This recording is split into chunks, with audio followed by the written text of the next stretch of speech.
नमस्कार दोस्तों, competitive exams अड्डा में आपका स्वागत है। इस वीडियो में हम यूपीएचईएससी असिस्टेंट प्रोफेसर वैकेंसी 2022 में जो जीएस यूनिट 3 आईसीटी वाला पार्ट है उससे रिलेटेड कुछ क्वेश्चंस को देखेंगे। साथ ही उससे जो रिलेटेड कंसेप्ट्स हैं उसको हम जानेंगे।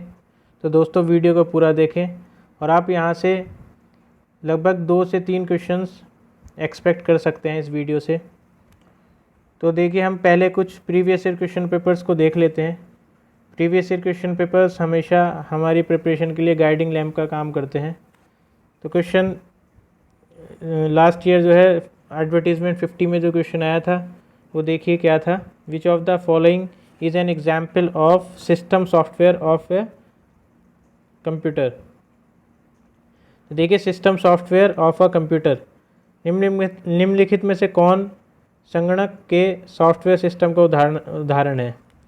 तो इसमें हम देखेंगे कि सिस्टम सॉफ्टवेयर का कंसेप्ट अगर हमें पता है सिस्टम सॉफ्टवेयर क्या होते हैं तो हम इसमें से कर लेंगे। साथ ही इसमें एलिमिनेशन भी कर लेंगे, हम एलिमिनेशन करके भी हो जाएगा। तो इसका जो आंसर होगा विंडो 98, इसका आंसर होगा विंडो 98, सिस्टम सॉफ्टवेयर विंडो 98। इसके बाद में देखिए 1 terabyte 1 TB of memory is equal to 1 TB of memory is equals to, यहाँ पे आप क्वेश्चन देख सकते हैं। तो मेमोरी जो है एक ऐसा पार्ट है जो कि किसी भी एग्ज़ाम में जो है हमेशा पूछा जाता है। तो इस पार्ट को हमेशा जो है आप कंसेप्ट इसका क्लियर होना चाहिए।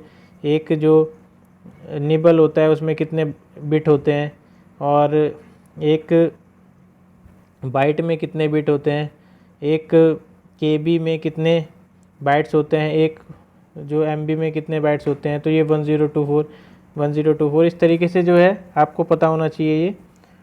तो इसका जो आंसर होगा वो होगा 1024 GB। एक टीबी में 1024 TB होते हैं।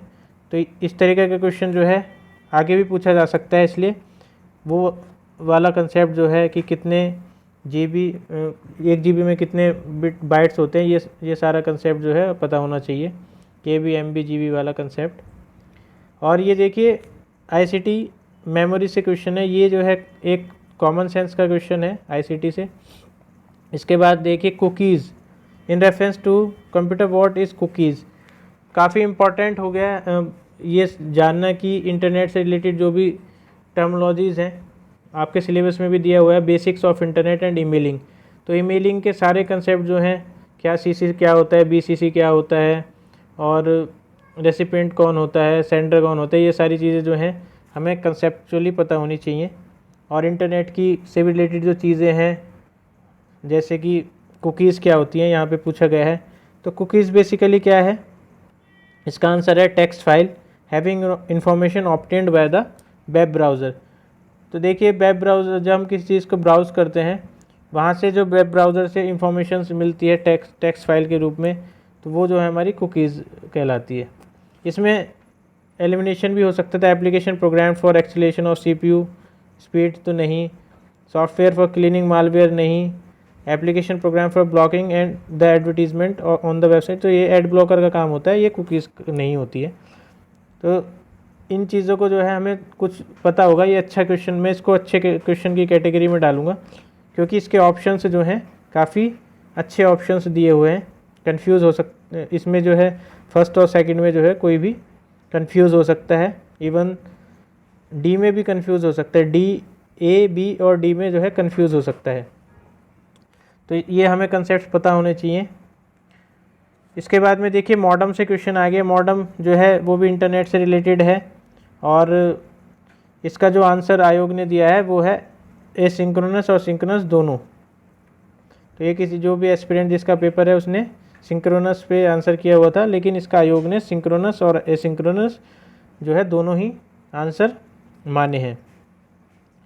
तो इन क्वेश्चन से हमारा जो सीखने का मतलब क्या होता है कि ये हमारे गाइडिंग लाइट का काम करते हैं, गाइडिंग लैम्प का काम करते हैं कि हमें प्रिपरेशन किस तरीके से करनी है। तो देखिए मेरी जो सलाह रहेगी, एडवाइस रहेगी, वो ये रहेगी कि आप जो इंटरनेट से रिलेटेड चीज़ें हैं, इंटरनेट से रिलेटेड जो चीज़ें हैं, क्योंकि इंटरनेट आज के टाइम में आप समझ सकते हैं इंटरनेट के बिना कैसा जीवन रहेगा हमारा। और इंटरनेट से रिलेटेड जो एजुकेशन में चीज़ें, एजुकेशन वाली चीज़, इंटरनेट कहाँ पे हमारा एजुकेशन में यूज़ हो रहा है उसको ध्यान में रखते हुए जो है हम अपनी प्रिपरेशन को करेंगे। और ईमेलिंग के छोटे छोटे माइन्यूट चीज़ें जो हैं वो भी हम देखेंगे, उसी तरीके से आप लोग भी तैयारी करेंगे। दोस्तों देख लेते हैं अब आगे। एक क्वेश्चन और है हमारा कि which of the following is not an e commerce platform in retail business. तो देखिए ई कॉमर्स प्लेटफॉर्म, ये सभी को एक बेसिक कॉमन सेंस का क्वेश्चन है और सभी को पता है कि देखिए अमेज़ॉन जो है ये ई कॉमर्स वेबसाइट्स हैं रिटेल बिजनेस की, और अलीबाबा भी जो है इसी तरीके काम करते हैं, टाटा क्लिक जो है वो भी इसी तरीके काम करते हैं। लेकिन इसमें जो टेलीग्राम है, टेलीग्राम देखिए एक मैसेजिंग साइट है, मैसेजिंग जो है प्लेटफॉर्म है, और इसलिए जो है इसको हम क्या करेंगे, टेलीग्राम इस पर टिक करेंगे। तो दोस्तों देख लेते हैं कि इसका सिलेबस क्या है। तो सिलेबस में यूनिट 3 है इंफॉर्मेशन एंड कम्युनिकेशन टेक्नोलॉजी। यहाँ से 5 क्वेश्चन जो हैं पूछे जाएंगे। अभी हमने जो क्वेश्चंस देखे हैं, 4-5 क्वेश्चन देखे हैं, इसी तरीके के क्वेश्चन जो हैं आगे भी पूछे जाएंगे। तो इस वीडियो में जो मैं ये बताना चाह रहा हूँ कि आपको 2 से 3 क्वेश्चन जो है यहाँ से मिल सकते हैं, वीडियो को पूरा देखें इसलिए। और सिलेबस आपका क्या है, आईसीटी, इसकी मीनिंग क्या है, इसकी एडवांटेज क्या है, इसकी डिसएडवांटेज क्या है। तो देखिए डिसएडवांटेज से भी क्वेश्चन पूछा जा सकता है, डिसएडवांटेज क्या क्या है इसके। तो जैसे डिसएडवांटेजेस में हमारा क्या है, कुछ वायरसेस, मालवेयर वगैरह, ये भी हम देखेंगे। और basics of internet and emailing, ये मैं आपको बता ही रहा हूँ। यहाँ इस वाले बी सेक्शन पे आप ज़्यादा फोकस करेंगे। और सी जो है एब्रीविएशन और टर्मिनोलॉजी, एब्रीविएशन पे मैंने एक वीडियो बना दी है, उस वीडियो में जो इम्पॉर्टेंट एब्रीविएशंस अगर रह गए होंगे वो हम सेकंड वीडियो में कवर करेंगे, तो आप उस वीडियो को भी देख सकते हैं। टर्मिनोलॉजी जो है कुछ इस वीडियो में हम कवर करेंगे, और कुछ जो है एक अलग से वीडियो और बनाएंगे टर्मिनोलॉजीज़ में, जो इम्पोर्टेंट टर्मिनोलॉजीज़ रहेंगी। अब देखिए दोस्तों, हम देख लेते हैं कि इम्पॉर्टेंट चीज़ें क्या क्या हो सकती हैं एग्ज़ाम पर्पज़ के लिए। तो देखिए वेबसाइट जो है आ सकता है, जैसे हमें अभी कुकीज़ वाले क्वेश्चन से हम ये इन्फर कर सकते हैं कि पूछा जा सकता है वेबसाइट क्या है। तो website is a set of related web pages served from a single web domain. तो ये जो है आप इसको याद रखेंगे कि वेबसाइट क्या है। वेबसाइट देखिए हम जब ब्राउज़ करते हैं किसी भी सर्च इंजन पे, हम जो है किसी वेबसाइट का नाम डालते हैं, तो उस वेबसाइट में उससे रिलेटेड जो है वेब पेजेस जो हैं हमें दिखते हैं। और ये क्या है, सिंगल वेब डोमेन, एक ही डोमेन से, सिंगल वेब डोमेन से जो है सर्व किए जाते हैं, तो ये वेबसाइट होती है। तो वेबसाइट बेसिकली हम कह सकते हैं कलेक्शन ऑफ वेब पेजेस। अब वेब पेजेस क्या है, मान लीजिए जैसे अभी हमने कोई साइट खोली, किसी एग्ज़ाम यूपीएससी की हमने साइट खोली, तो यूपीएससी से रिलेटेड जो भी चीज़ें होंगी पेज बाय पेज जो है उस पर कलेक्टेड होंगी, तो वो वेबसाइट कहलाएगी। इसके बाद होम पेज क्या होता है, home page, index page, main page is a page on A website. तो होम पेज बेसिकली क्या होता है, जहाँ पे जो शुरुआती पेज होता है, जहाँ पे वेबसाइट जो है, अगर हम उसके होम पेज पे क्लिक करते हैं, एक जो घर टाइप बना रहता है, हट टाइप बनी रहती है, अगर वहाँ पे हम क्लिक करते हैं तो उसका होम पेज होता है, फर्स्ट पेज जो होता है। इसको इंडेक्स पेज भी कह सकते हैं, मेन पेज भी कह सकते हैं। तो होम पेज वो चीज़ होती है। इसके बाद में hyperlink, hyperlink is a reference to data that the reader can directly follow either by clicking और बाय होवरिंग, और दैट इज़ फॉलोड ऑटोमेटिकली। तो देखिए हाइपरलिंक क्या है, एक तरीके से क्या है, एक लिंक होता है जहाँ पे अगर उसको क्या करेंगे, लिंक को हम क्लिक करेंगे तो हम किसी एक पर्टिकुलर डेटा पे पहुंच जाएंगे, तो वो एक हाइपर लिंक है। हाइपर लिंक आपने देखा होगा, हाइपर लिंक से जो है वेबसाइट में कहीं कहीं पे हाइपर लिंक्स आते रहते हैं बीच बीच में, और उस पर हम क्लिक करते हैं तो किसी अलग डेटा वाले पेज पे हम पहुंच जाते हैं। इसके बाद में देखिए वेब ब्राउज़र, वेब ब्राउज़र यहाँ से क्वेश्चन बनने बड़े इंपॉर्टेंट है, इसलिए इसको वेब ब्राउज़र को देखिए। कॉमनली रेफर्स ए ब्राउज़र, इसको ब्राउज़र भी कहते हैं। Is a software application for retrieving, presenting and transferring information resource on world wide web. तो देखिए जो वर्ल्ड वाइड वेब होता है www, उसमें जो है एक सॉफ्टवेयर एप्लीकेशन है, सॉफ्टवेयर एप्लीकेशन है, सॉफ्टवेयर कह सकते हैं एक तरीके से। सॉफ्टवेयर एप्लीकेशन मतलब कि ये हमारे यूज़ आ रही है, यूटिलिटी है एक तरीके से, फॉर रिट्रीविंग मतलब डेटा को लेने में, प्रेजेंटिंग एंड ट्रांसवर्सिंग, डेटा को अपलोड करने में, लेने में, ये जो है वेब ब्राउज़र काम करता है। अब देखिए इसमें क्वेश्चन क्या बन सकता है कि वेब ब्राउज़र क्या, कौन कौन से वेब ब्राउज़र्स होते हैं, और एक ऑप्शन ऐसा दे देगा कि जो वेब ब्राउज़र नहीं होगा, और पूछ लेगा कि इसमें से वेब ब्राउज़र कौन सा नहीं है, या 4 ऑप्शन दे देगा, उसमें पूछ लेगा कि वेब ब्राउज़र कौन सा है। तो वेब ब्राउज़र्स के नाम क्या क्या हैं फेमस, जो जैसे ओपेरा हो गया और आपका विवेल्दी हो गया। ये देखिए आपने सुने नहीं होते इसलिए हम इसको गलत कर सकते हैं, तो इसको ध्यान से देखना है। विवेल्दी, सफारी हमें पता ही है, क्रोम हमें पता है, मोजिला, फायरफॉक्स, बोल्ट और यूसी ब्राउज़र और इंटरनेट एक्सप्लोरर। इसमें से देखिए ये जो है क्रोम, मोजिला और फायरफॉक्स हम सबसे ज़्यादा यूज़ करते हैं, ओपेरा को भी यूज़ करते हैं। तो ये जो है हमारे वेब ब्राउज़र जिनको याद रखना है, जिसमें हम क्या करते हैं, ब्राउज़ करते हैं, किसी भी इंफॉर्मेशन को रिट्रीव करते हैं, उसका प्रेजेंटेशन और उसका ट्रांसफर। तो ये सब जो है ट्रांसवर्सिंग, एक तरीके से हम अपलोडिंग कह सकते हैं। अपलोडिंग इन द सेंस हमने कोई इंस्ट्रक्शन दिया और उस तरीके से फिर हमें इंफॉर्मेशन मिल रही है, तो वेब ब्राउज़र के थ्रू ही करते हैं हम, वेब ब्राउज़र के थ्रू ही करते हैं। देखिए अब जो है यूआरएल की फुल फॉर्म भी हमें पता होनी चाहिए, और यूआरएल का हमें जो है ये चीज़ क्या होती है वो भी हमें पता। यूआरएल जो है यूनिफॉर्म रिसोर्स लोकेटर होता है, और ये क्या है, specific characteristic that constitute reference to a resource. तो बेसिकली क्या है, यूआरएल जो है of a web page is a displayed on top inside the address bar. देखिए जो एड्रेस बार पे हम जो भी वो डालते हैं, एड्रेस डालते हैं, जो यूआरएल डालते हैं, वो क्या करता है, किसी भी एक पर्टिकुलर इस कैरेक्टर स्ट्रिंग होता है जो कि एक रिसोर्स को का एक रेफरेंस होता है। मान लीजिए कोई कहीं पे हमें पहुंचना है, तो उसका जो रेफरेंस होगा, उसका जो एड्रेस होगा, वो एक तरीके से यूआरएल होगा हमारा। तो यूआरएल जो है क्या होता है, बेसिकली किसी अगर हमें रिसोर्स पे पहुंचना है, किसी रिसोर्स पे हमें पहुंचना है, तो उसका रेफरेंस जो है कंटेंट होता है उस पर्टिकुलर कैरेक्टर स्ट्रिंग में, तो ये यूआरएल होता है। डाउनलोडिंग मीन्स पता ही है सभी को कि receiving data to a local system from a remote system और to initiate such a data transfer.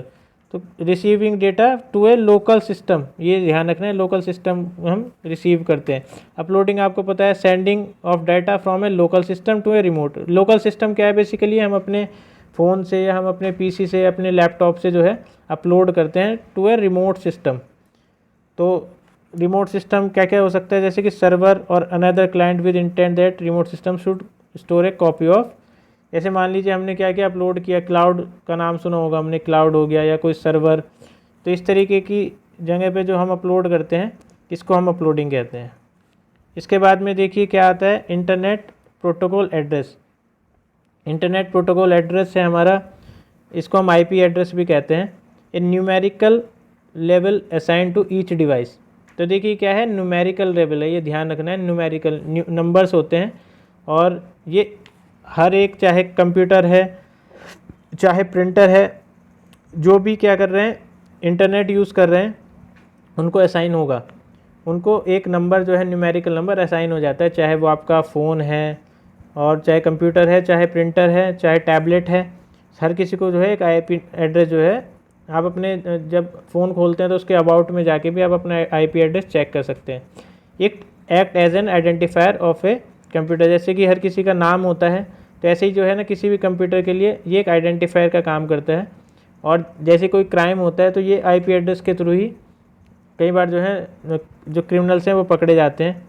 It is a unique address for every computer, और ये देखिए हर एक एड्रेस का अलग होता है, जैसे कि हर इंसान का, हर ह्यूमन का नाम जो है अलग होता है, इसी तरीके से आईपी एड्रेस उस एक आइडेंटिफायर का काम करता है। अब देखिए ईमेल क्या होता है, email attached is a computer file send along with an email message. देखिए ईमेल क्या होता है, ईमेल तो एक तरीके से मैसेज हो गया जो इंटरनेट के थ्रू भेजा जाता है एक कंप्यूटर से या एक डिवाइस से दूसरी डिवाइस पे। यहाँ पे बात की जा रही है ईमेल अटैचमेंट। ईमेल के साथ में जो भी कंप्यूटर फाइल सेंड की जाती है उसको ईमेल अटैचमेंट कहते हैं, कोई ज़्यादा बड़ी बात सोचने की नहीं है। ईमेल अटैचमेंट क्या है, computer file send along with the email message, email message के साथ जो भेजी जाती है। वन और मोर फाइल्स भेजी जा सकती हैं, कोई दिक्कत नहीं है। हॉटमेल क्या है, हॉटमेल बेसिकली क्या है, एक जीमेल की तरह ही एक प्लेटफॉर्म है ईमेल मैसेजिंग प्लेटफॉर्म को founded by Indian American entrepreneur Sabeer Bhatia along with Jack Smith in July 1996। तो देखिए ये जो है आप याद रख सकते हैं। हॉटमेल बेसिकली इतना नहीं पूछा जाएगा किसने किया है, बस इतना याद रख सकते हैं हॉटमेल है क्या। तो हॉटमेल बेसिकली क्या है, एक मैसेजिंग साइट ही है, email messaging site. Carbon copy है, ये इंपॉर्टेंट चीज़ है, ये इसको आप मार्क कर सकते हैं, इंपॉर्टेंट चीज़ है कार्बन कॉपी होता है email indicate carbon copy in a email indicate those who are to receive a copy of a message address primary to the another. तो बेसिकली देखिए मैं एक सिंपल सी भाषा में बता देता हूँ मैं आपको कि कार्बन कॉपी बेसिकली क्या है। जब हम किसी को अपना ईमेल सेंड करते हैं तो हम जो रेसिपिएंट्स के नाम ऐड करते हैं उसमें हमसे पूछा जाता है कि हम कार्बन कॉपी में उसको ऐड करना चाहते हैं या ब्लाइंड कार्बन कॉपी में ऐड करना चाहते हैं। तो कार्बन कॉपी में बेसिकली क्या होता है, जो लिस्ट ऑफ रेसिपिएंट्स हैं is visible to other recipients of the message. Carbon copy में मान लीजिए मैंने ए को मैसेज सेंड किया है, ए को ईमेल सेंड किया है और मैंने बी का नाम भी सीसी में रखा हुआ है, कार्बन कॉपी में रखा हुआ है। तो बी यह जान सकता है कि ए जो है ए भी इसमें ऐड है और ये जान सकता है कि बी भी इसमें ऐड है, बी को भी भेजा गया है। ये ए जान सकता है कि बी को भी भेजा गया है और बी जान सकता है ए को भेजा गया है। तो ये कार्बन कॉपी होती है। इसके बाद में आती है blind carbon copy. Blind carbon copy में क्या होता है कि इसमें पता नहीं होता है, इसमें जो रेसिपिएंट है उसको ये नहीं पता होगा कि किस किस को भेजी गई है। मान लीजिए ये कई सारे लोगों को भेजी गई है, ए को भेजी गई है, बी को भेजी गई है, सी को, डी को। तो बी को नहीं पता होगा कि ए, सी और डी को भेजी गई है, सी को नहीं पता होगा कि बी, सी या ए को ये भेजी गई है। तो ये ब्लाइंड कार्बन कॉपी में ये चीज़ होती है। हिडन नोटिफिकेशन होता है, hidden notification. Recipients listed in the BCC field receives a copy of the message but are not shown to any other recipient copy. तो ये देखिए बीसीसी हो गया। इस पे से क्वेश्चन आना जो है इस बार आ सकता है बिल्कुल, तो ये जो है आप ध्यान में रखेंगे। इसके डिफरेंस पे भी क्वेश्चन आ सकता है। इसके बाद कुछ और चीज़ें हम देख लेते हैं, जैसे कि हमारा जो है अब देखिए ड्राफ्ट फोल्डर क्या होता है। हमारा ड्राफ्ट फोल्डर वो एक ऐसा फोल्डर होता है कि वहाँ पे क्या होती है, वो कॉपीज़ ऑफ मैसेजेस वहाँ पे रिटेन होते हैं जो हमने स्टार्ट तो कर दिया था लेकिन हमने जो है अभी सेंड नहीं किया। सभी को पता है ड्राफ्ट फोल्डर क्या होता है, ज़्यादा बताने की ज़रूरत नहीं है। The first email was send by Ray Tomlinson to himself in 1971। तो ये जो है इम्पोर्टेंट है, पूछा जा सकता है। अगर ज़्यादा किस्मत ख़राब हुई तो ये चीज़ भी पूछी जा सकती है। रे टॉमलिंसन जो है ना, उन्होंने फर्स्ट, तो ये क्या था, रे थे। एक रे का मतलब होता है एक किरण थे आशा की, और इन्होंने जो है अपने आप को ही 1971 में 1971 में खुद को मेल भेजा था। इसके बाद ये देखिए data communication deals with the transmission of digital data from one device to another. ये ज़्यादा इसमें ध्यान देने की ज़रूरत नहीं है कि डेटा का ट्रांसफ़र होता है कम्युनिकेशन चैनल के थ्रू, तो इसको डेटा कम्युनिकेशन कहते हैं। और which can be physical wire connecting with device और अनगाइडेड मीडिया लाइक लेज़र और माइक्रोवेव।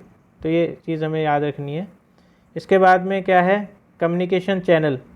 कम्युनिकेशन चैनल क्या है, हैज़ ए सोर्स और transmitter at one side and a designator receiver at the another side.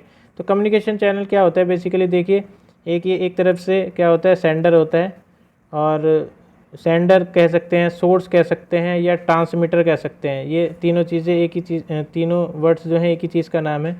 Source या transmitter या इसको हम sender कह सकते हैं। तो ये तीनों एक ही चीज़ का नाम है। और उधर जो है दूसरी तरफ डेजिग्नेटर जो होता है या रिसीवर होता है, वो दूसरे साइड में जो है रिसीव करता है मैसेज को, और इसी को कम्युनिकेशन चैनल कहते हैं। Source of origination is single but there may be multiple receivers. तो ये भी हमें पता है। और communication channel is of 3 types, ये इंपॉर्टेंट है। सिंपल होता है, हाफ डुप्लेक्स होता है और फुल डुप्लेक्स होता है। तो ये क्या होता है, सिंपल में हम बता देते हैं। सिंपल में है unidirectional, that is one of the two devices can transmit the data and the other can only receive the data. For example radio broadcasting, television broadcasting में क्या है कि इसमें क्या है कि एक डिवाइस से जो है ये यूनिडायरेक्शनल कम्युनिकेशन होता है। एक डिवाइस से डेटा को क्या कर दिया, ट्रांसमिट कर दिया, और अदर जो हैं कई सारी और जो डिवाइसेज हैं वो उसको क्या करेंगी, रिसीव करेंगी। तो देखिए रेडियो ब्रॉडकास्टिंग में क्या होता है, किसी चैनल ने अपने स्टूडियो से कोई भी मैसेज सेंड किया, कोई भी जो है प्रोग्राम स्टार्ट किया, और वो जो है जो डिफरेंट रेडियोज़ हैं वो रिसीवर का काम करेंगी और वहाँ पे वो सुनाई देगा। तो ये क्या होता है, यूनी डायरेक्शनल होता है। इसके बाद में हाफ ड्यूप्लेक्स का मतलब है this communication is by directional, दो तरफा ये होता है। और इसमें क्या होता है, either of the device can act as transmitter और receiver but only one device can transmit the data at one time. For example walkie talkie. देखिए वॉकी टॉकी इस तरीके से पूछा जा सकता है, वॉकी टॉकी जो है कौन से कम्युनिकेशन चैनल का एग्जाम्पल है। तो ये हाफ ड्यूप्लेक्स का है, बाई डायरेक्शनल होता है कि दोनों जो है, मान लीजिए ये ए डिवाइस है, ये बी डिवाइस है, दोनों ट्रांसमीटर और रिसीवर का काम करेंगे। ए भी जो है ट्रांसमीटर और रिसीवर दोनों का काम करेंगे, लेकिन एक टाइम पे एक ही से क्या होगा, ट्रांसमिट होगा डेटा। मान लीजिए वॉकी टॉकी में ए ने बोला हेलो चार्ली, तो बी को जो है अभी चुप रहना पड़ेगा, बी उसको सुनेगा, उसके बाद में बी बोलेगा तो इसको ए को चुप रहना पड़ेगा। तो ये जो है वॉकी टॉकी इस तरीके से काम करता है। फुल डुप्लेक्स में क्या है, फुल डुप्लेक्स में here the communication is in both direction and both the devices can simultaneously transmit the data। जैसे टेलीफोन कम्युनिकेशन में क्या होता है, दोनों एक साथ बोल सकते हैं और दोनों एक साथ रिसीव कर सकते हैं। तो ये आपका फुल डुप्लेक्स है। एग्जाम्पल ज़रूर पूछे जा सकते हैं, वॉकी टॉकी पूछा जा सकता है, हाफ डुप्लेक्स का एग्जाम्पल है रेडियो ब्रॉडकास्टिंग सिंपल, जो कम्युनिकेशन यूनिडायरेक्शनल कम्युनिकेशन चैनल है उसका एग्जाम्पल है। इसके बाद में देखिए नेटवर्क जो है, यहाँ से भी क्वेश्चन बनना काफ़ी, ये जो है ये भी एग्जामिनर का फेवरेट एरिया है, तो यहाँ से भी क्वेश्चन बन सकता है। लैन, मैन और वैन। तो ये लैन क्या होता है, LAN is a group of computers and network connected together usually within the same building. Same building में लैन, लोकल एरिया, इसलिए इसको लोकल एरिया भी कहते हैं। और by definition the connection must be high speed and relatively in expensive. तो देखिए अगर एक ही बिल्डिंग में हो रहा है तो इन एक्सपेंसिव तो होगा ही, मतलब कंपैरेटिवली जो है सस्ता होगा, और रिलेटिवली हाई स्पीड होगी, क्योंकि कम लोग जो हैं एक दूसरे से क्या कर रहे हैं, कनेक्टेड है। तो इसका जो एग्जाम्पल है टोकन रिंग और एथरनेट। तो पूछा जा सकता है एथरनेट किसका एग्जाम्पल है, लोकल एरिया नेटवर्क। तो देखिए जब आपका लोकल एरिया नेटवर्क जो है कई बार माल फंक्शन कर जाता है आपके कंप्यूटर में, तो आप लिखा आता है कि एथरनेट माल फंक्शनड, इस तरीके से चीज़ें लिखी आती हैं। तो टोकन रिंग और एथरनेट इसका एग्जाम्पल होगा। इसके बाद में man, metropolitan area network larger network होता है, और that usually Spence several buildings in A same city और टाउन। तो ये ए बिल्डिंग है, बी बिल्डिंग है, सी बिल्डिंग है, इनको जो कनेक्ट करता है वो मेट्रोपॉलिटन एरिया नेटवर्क हो जाता है। ये कुछ जो है सेवरल बिल्डिंग्स में काम करता है। इसके बाद में हमारा वैन होता है, वाइड एरिया नेटवर्क। तो वाइड एरिया नेटवर्क क्या कहता है, wide area network is in comparison to a man is not restricted to a geographical location although it might be confined within the bounds of a state or a country। तो देखिए क्या है, ये थोड़ा इससे मैन से जो है बड़ा होता है। वाइड एरिया नेटवर्क काफ़ी बड़ा चीज़ होता है, not restricted to a global location. ये नहीं है कि इसमें कि एक ही पर्टिकुलर जगह पे जो है इसको ये रेस्ट्रिक्टेड नहीं होता है, जोग्राफिकल लोकेशन के लिए रेस्ट्रिक्टेड नहीं होता है। और ये जो है किसी स्टेट या किसी कंट्री में जो है वैन हम यूज़ कर सकते हैं, कन्फाइंड हो सकता है, लेकिन उससे भी बड़ा हम इसको मान सकते हैं वैन को। Van connects several lands. तो जो वैन है काफ़ी सारे जो लोकल एरिया नेटवर्क्स होते हैं उनको मिला के, मान लीजिए ये बिल्डिंग जो देश में सारी बिल्डिंग्स हैं उनको अगर कनेक्ट कर दें, सारे घरों को कनेक्ट कर दें, तो ये हम इसको वैन मान सकते हैं। तो वैन जो है काफ़ी बड़ा होगा। इसके बाद में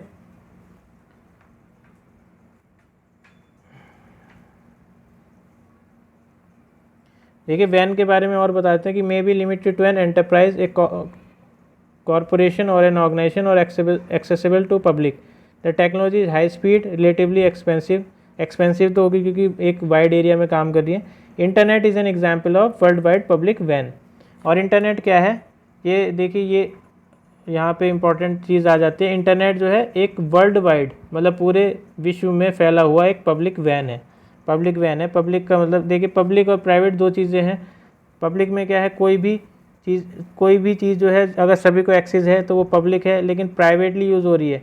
मान लीजिए जो अंबानी का एक नेटवर्क है, अगर अंबानी ने अपना एक नेटवर्क चलाया हुआ है अपने कामकाज के लिए, तो एक प्राइवेट नेटवर्क है वो।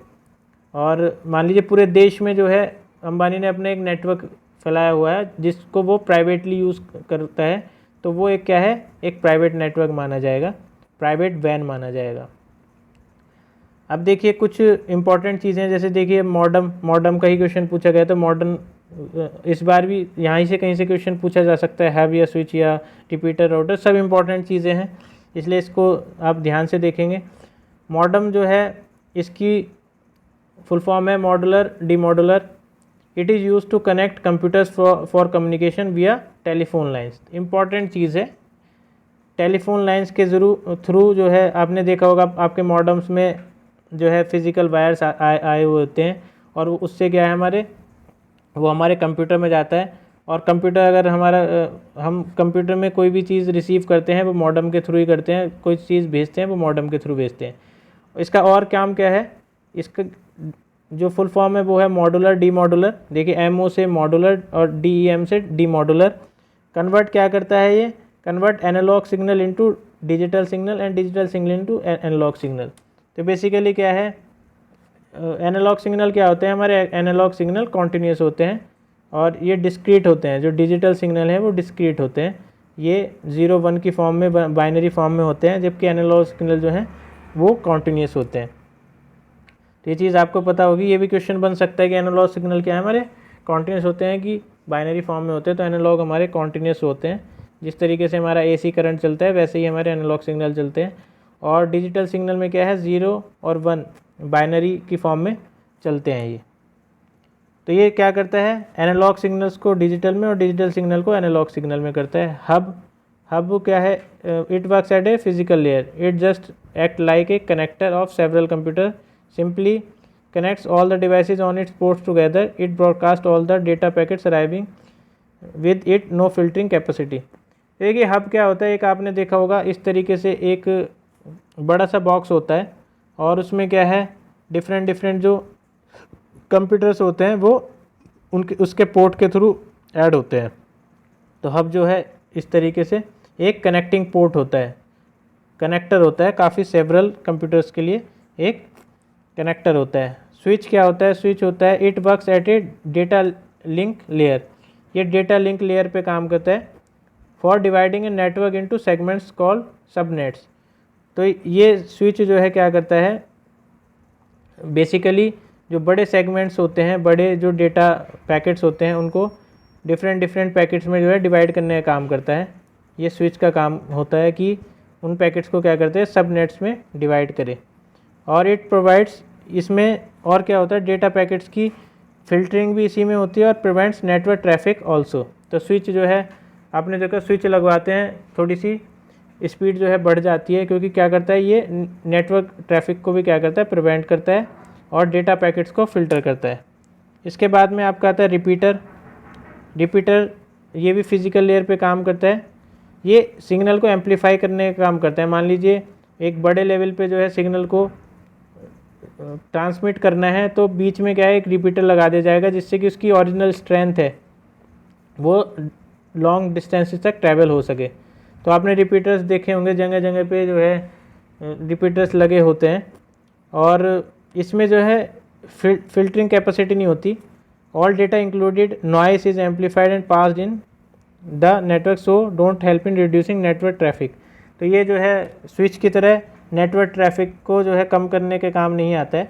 स्विच जो है नेटवर्क ट्रैफिक को कम करता है, ये एज इट इज़ जो है जो भी नॉइज़ है उसको जो है एम्पलीफाई कर देता है और आगे भेज देता है रिपीटर, जबकि स्विच जो है फ़िल्टर करता है डेटा पैकेट्स को और उसको प्रिवेंट भी करता है, नेटवर्क ट्रैफिक के को जो है प्रिवेंट करता है। तो देखिए रिपीटर एक तरीके से एक ट्रांसफार्मर का काम करता है। ट्रांसफार्मर जो है, जैसे ट्रांसफार्मर एक जगह पे लगे होते हैं और वो किसी भी सिग्नल को, इलेक्ट्रिसिटी को जो है दूर तक भेजने में काम आते हैं, तो रिपीटर भी वैसे ही काम करते हैं। इसके बाद राउटर, तो हो सकता है राउटर से ही आपका क्वेश्चन आ जाए। तो राउटर क्या है, it works at network level, ये नेटवर्क लेवल पे काम करते हैं, जैसे कि रिपीटर और ये स्विच वगैरह जो है फिजिकल लेवल पे काम करते हैं। नेटवर्क लेवल पे क्या काम करता है router? Use to connect different network that have different architectures and protocols.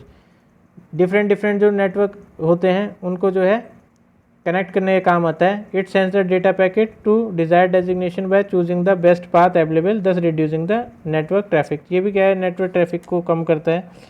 और it routes the data packet using the routing table that contains all the information regarding. तो देखिए ये इतना काम का नहीं है। Availability of path and cost of transmission decide sending of data over that path.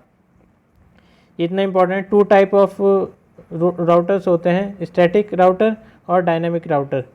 तो बस ये आप ध्यान रख सकते हैं कि स्टैटिक राउटर होता है और डायनामिक राउटर होता है। इसके बाद आता है गेटवे। तो गेटवे क्या है? All the layers of the network architecture, जो जितनी भी लेयर्स हैं वहाँ पे गेटवे काम आता है। It can be use to connect to different networks having different architectures, environment and even models. तो डिफरेंट जो अगर दो नेटवर्क्स हैं, मान लीजिए एक क्या हो गया आपका, सॉरी, एक आपका लैन हो गया, एक आपका मैन हो गया। तो इस तरीके के जो डिफरेंट आर्किटेक्चर्स हैं, अगर उनको कनेक्ट करना है तो वहाँ पे गेटवे जो है यूज़ होगा, वहाँ पे गेटवे का यूज़ होगा उन दोनों को जो है आपस में उसका सिंक्रोनाइज करने के लिए, हार्मोनाइज करने के लिए गेटवे का वहाँ पे यूज़ होगा। Connect to different networks having different architecture, environment, even models. तो इसको आप थोड़ा सा और देख सकते हैं, बाकी इससे ज़्यादा डीप में नहीं आएगा। It converts the data in that is suitable for designation application. अब देखिए कंप्यूटर वायरस। कंप्यूटर वायरस एक इम्पॉर्टेंट चीज़ है, यहाँ से भी क्वेश्चन पूछे जाएंगे। कंप्यूटर वायरस क्या होता है? कंप्यूटर प्रोग्राम ही होता है और code that can replicate itself. Replicate का मतलब जो अपने जैसा बना सकता है। तो मान लीजिए आपके कंप्यूटर में कोई ए नाम का वायरस जो है वो एंटर कर गया है और उसको वो क्या कर सकता है, अपने आप को, वो एक कंप्यूटर प्रोग्राम ही है जो अपने आप को रेप्लिकेट कर सकता है। तो दैट इज़ कंप्यूटर वायरस। सीधा पूछा जा सकता है। ये जो टर्मिनोलॉजी है रेप्लिकेट इटसेल्फ या इस तरीके की कोई भी चीज़ें जो हैं बनाई जा सकती है क्वेश्चन में, तो इसको ध्यान रखना है। Computer virus have the capacity to corrupt or delete data on your computer, can utilize an email program to spread virus to other computers too. तो ये भी कर सकता है एक वायरस। इसके बाद में कंप्यूटर वायरस के एग्जाम्पल्स देख लेते हैं, इंपॉर्टेंट है काफ़ी। ट्रोजन जो है वो एग्जाम्पल है। स्टील्थ जो वायरस है वो एग्जाम्पल है। वॉर्म वायरस है। मालवेयर जो मैलिशियस सॉफ्टवेयर्स होते हैं। Disk killer. देखिए यहाँ पे कुछ चीज़ें जो है सुनी हुई नहीं होंगी। डिस्क किलर, तो ये पूछा जा सकता है ये किस में आता है? तो कंप्यूटर वायरस है। डिस्क किलर है तो वायरस टाइप ही आप अंदाज़ा भी लगा सकते हैं। स्टोन वायरस है। संडे वायरस करके भी है। Cascade virus, nuclear virus, word concept etcetera. ये जो है सारी चीज़ें जो हैं आपकी कंप्यूटर वायरस में आएगी। इसके बाद देखिए मालवेयर और कंप्यूटर वायरस में क्या अंतर होता है वो देख लेते हैं। मालवेयर क्या है? Short for malicious software is an software, ये भी एक सॉफ्टवेयर यूज टू डिस्टर्ब और डैमेज कंप्यूटर ऑपरेशन।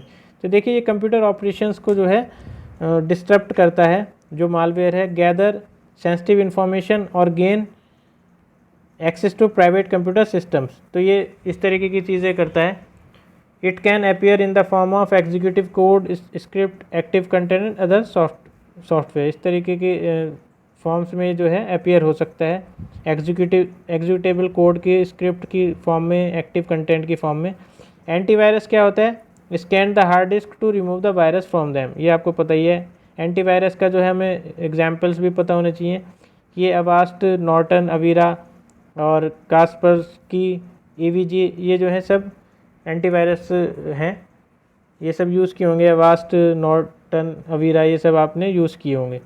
इसके बाद में a person who uses his or her expertise to gain access to others persons computer to get information illegally or do damage is called hacker. तो देखिए ये hacker, एक होता है क्रैकर, एक होता है हैकर। हैकर को जो है नेगेटिव टर्म्स में लिया जाता है, जबकि क्रैकर क्या होता है? जो एक पर्टिकुलर अपनी नॉलेज को पर्टिकुलर थिंग के लिए, किसी फ़ायदे के लिए यूज़ कर रहा है, उसको क्रैकर कहेंगे हम। तो ये भी एक डिफरेंस है क्रैकर और हैकर में। इसके बाद में देखिए ये सब चीज़ें जो हैं नहीं इतनी इम्पोर्टेंट है। ऑथोराइजेशन और ऑथेंटिकेशन जो है नहीं इतनी इम्पोर्टेंट नहीं है। इसके बाद देखिए ये जो शब्द है फिशिंग, ये इम्पॉर्टेंट है। फिशिंग जो है इसमें is an attempt to acquire sensitive information such as user name, password and credit card details and sometimes indirect money by masquerading or as a trustworthy entity in an electronic communication. तो basically देखिए ये काफ़ी important चीज़ है, आ सकती है exam में। ये एक ऐसी प्रोसेस है जिसके थ्रू क्या कर सकते हैं, सेंसिटिव इन्फॉर्मेशन जैसे user name, password, credit card details, इन सबको क्या कर सकते हैं, एक्वायर कर सकते हैं, मनी भी निकाल सकते हैं इनडायरेक्टली। तो ये फ़िशिंग है। फ़िशिंग के काफ़ी केसेस जो हैं अभी ऑल ओवर द वर्ल्ड जो हैं काफ़ी केसेस देखने को मिल सकते हैं, तो इसलिए ये इम्पॉर्टेंट चीज़ हो जाती है। इसके बाद में देखिए दोस्तों, स्पूफिंग अटैक क्या होता है। ये एक ऐसी सिचुएशन है, इसको थोड़ा जूम कर लेते हैं। स्पूफिंग अटैक बेसिकली क्या है, is a situation in which one person or program successfully represent one self as another by falsification data and thereby gaining an illegitimate advantage. तो देखिए आपको स्पूफिंग का मतलब पता होगा। स्पूफिंग का मतलब होता है किसी चीज़ की कॉपी करना। तो यहाँ पे यही चीज़ हो रहा है। स्पूफिंग अटैक में क्या होता है, एक ऐसी सिचुएशन है जिसमें एक पर्सन या एक प्रोग्राम सक्सेसफुली रिप्रेजेंट करता है वन सेल्फ एज अनदर, अपने आप को दूसरे की तरह रिप्रेजेंट करता है गलत डेटा से, और उसके बाद में क्या है, कोई इललेजिटिमेट एडवांटेज जो है ले लेता है। मान लीजिए आपके कंप्यूटर को पता है कि किसी इंफॉर्मेशन के लिए ए कोड की ज़रूरत है, लेकिन स्पूफिंग अटैक में क्या होगा, कोई बी कोड जो है ए कोड बन के वहाँ से इंफॉर्मेशन जो है चुरा लेगा, तो ये स्पूफिंग अटैक कहलाया जाएगा। इसके बाद में in the context of security crackers are also known as black hat hackers. तो क्रैकर्स को भी क्या है, ब्लैक हैट हैकर्स कहा जाता है, ये आप ध्यान रख सकते हैं। जो दोस्तों इम्पॉर्टेंट एब्रीविएशंस हैं, इम्पॉर्टेंट एब्रीविएशंस ये सब मैंने जो है करा दी है। आप एक वीडियो अलग से वीडियो बनाई है, इसको आप देख सकते हैं। और कुछ जो चीज़ें और बच रही हैं, जो टर्मिनोलॉजीज़ हैं, उसको हम नेक्स्ट वीडियो में करेंगे। तो अभी जो है एग्ज़ाम पैटर्न को देखते हुए दोस्तों ये आप तैयार कर लीजिए, काफ़ी महत्वपूर्ण रहेगा। धन्यवाद।